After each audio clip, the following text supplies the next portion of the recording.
Memandang itu dari kami keluar dari rumah itu sudah tahu bahwa kami punya rumah pasti hangus terbakar. Karena sebelum kami jalan itu sudah terbakar setengah bagiannya.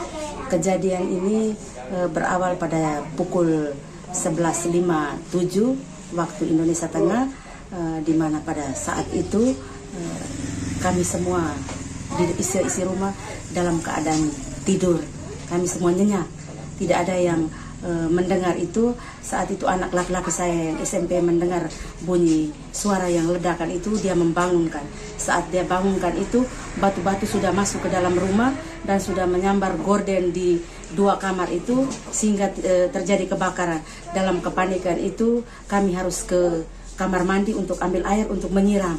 Tapi saat kita siram, dia jatuh lagi di tempat yang lain lagi dengan bara api yang sudah semakin besar. Sehingga upaya yang kami lakukan adalah kami dengan senter HP itu kami cari kunci motor dan bisa pergi dari rumah. Yang kami pikirkan dalam hati kami itu hanya HP dengan ambil kunci motor sudah bisa pergi jauh dari situ supaya kami tidak terbakar. Setelah dari situ kami bawa motor langsung pergi ke Boru.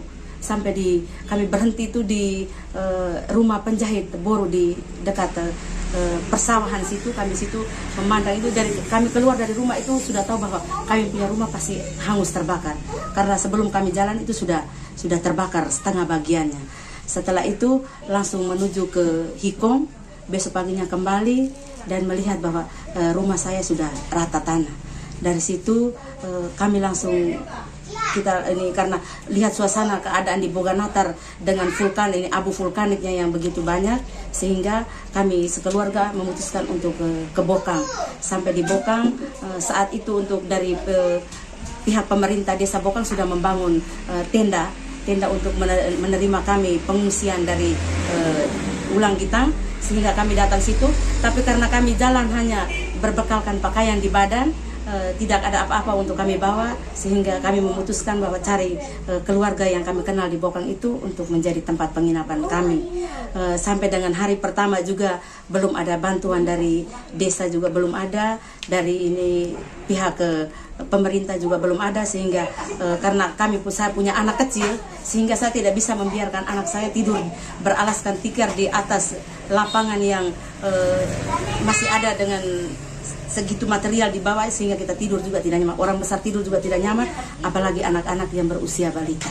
Sehingga tadi malam saat pembagian kasur dari BNPB itu juga kami belum bisa mendapatkannya, dan hari ini dari pihak Kementerian Sosial datang dan sudah bisa memberikan kepuasan tersendiri, walaupun hanya 1 kasur untuk kami berlima, itu juga tidak jadi masalah. Intinya kami sudah dapat tempat untuk bisa kami tidur. Itu rumah terbakar tuh seisi rumah habis? Iya, seisi rumah habis. Apa saja?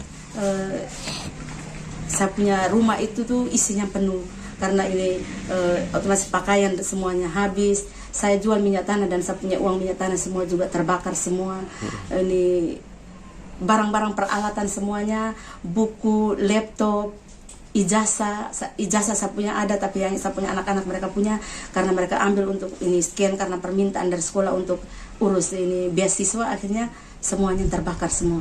Tapi kemarin dengan mendengar penjelasan dari Ibu Bupati bahwa ini nanti akan diusahakan, mudah-mudahan itu memberikan kebahagiaan untuk saya, bahwa saya juga bisa mendapatkan, saya punya anak-anak punya ijazah.